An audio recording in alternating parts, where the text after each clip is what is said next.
A story about fraud in Minnesota that you probably haven't heard. It's about what happened before the jury bribe in the Feeding Our Future scandal, the forgery that cost a Minnesota business owner tens of thousands of dollars, and the woman behind it all who has walked free for so long. Next.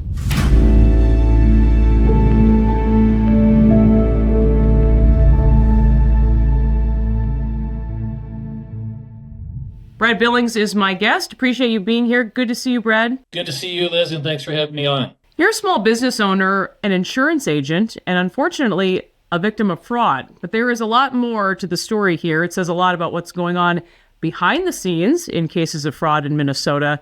So I want to start with just some background. Ladan Mohamed Ali, the suspect in your case, was also charged with trying to bribe juror number 52 in the Feeding Our Future fraud scandal. This made international news. Backing up, though, how did you first meet Ali and what happened? Sure. So in June of 22, Ladan applied for a job in my agency. I did a background check on her. I checked her references. I interviewed her, obviously. Everything checked out, so I hired her. She started the first week in July of 2022. And she only, from what I understand, worked for you for a short period of time. What happened? Liz, in her fourth week in my office, she stole $30,000. She forged a check for $30,000. Fortunately, the bank caught this, but nevertheless, she forged a check for $30,000. So one thing led to another, and it was a very unfortunate set of circumstances. Brett, I know you contact police almost immediately. She steals this $30,000 from you. She's charged eventually with check forgery, a felony. She's not in jail. Then it's a year and a half later, Ali is charged with trying to bribe a juror in the Feeding Our Future case. Some people may remember this. She leaves a Hallmark gift bag with $120,000 on the juror's doorstep. She kept $80,000 of the $200,000 bribe for herself, according to the criminal complaint.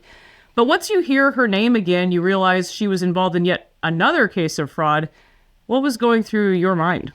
Well, going back, if I could, Liz, for just a second to my case. This case, I mean, she was charged. She initially denied any responsibility for it. I told her that we had the bank video, and she finally said, "Well, I don't think it was me. It was my fiance." So she tried to point the fingers in a lot of directions. There was finally, I turned it over to the Shakopee Police Department, and then. Scott County got a hold of it, and they charged her first-degree felony check forgery. She was sent a notice to appear in court. She blew it off. She didn't show up. They put a bench warrant out for her arrest. And interestingly enough, the authorities couldn't find her. We found out in my office that she was working at another agency in the insurance business up in Plymouth. We reported her to Hennepin County. They knocked on the door and they arrested her. That's how she ended up in jail. Yeah, so talk about that a bit more, Brad. It is Feeding Our Future. How do you first hear that she is connected, and what do you think about that? What do I think about it? I find it astonishing that this person who worked in our office could do this. So we read it. We heard about it in the newspapers, and yep, it was the same person, and found out that she indeed not only did she give $120,000, she put 80. Her group gave her 200,000, and she stole 80,000 from them. So even more astonishing. Anyway, we read the fact that she was going to be charged with that, and then she finally did plead guilty to that charge too. But now she's got 2 felonies, Liz, and she's still walking the streets. So I reached out actually to the federal district court prosecutors, told them about my case. They said, "Yep, we're already aware of your case." And I said, "Well, sir, she's got parole violations that she's done. I mean, why is she still walking the streets?" And they said, "Oh, that's up to Scott County." So I called the probation officer in Scott County and said, "That's up to the feds. We don't touch these federal cases." I said, "She's in parole violation." And they said, "We don't really do anything with that." Unbelievable. It is. So Ali is currently awaiting sentencing for the bribery, the Feeding Our Future case. No date has been set. She's not in custody for months. She's involved in a car crash and charged with DUI. She left the scene of the crash, then stopped in the middle of a highway. Court documents indicate that she was over the legal limit for alcohol intoxication. Somehow, even after all that, once again, she's allowed out of custody.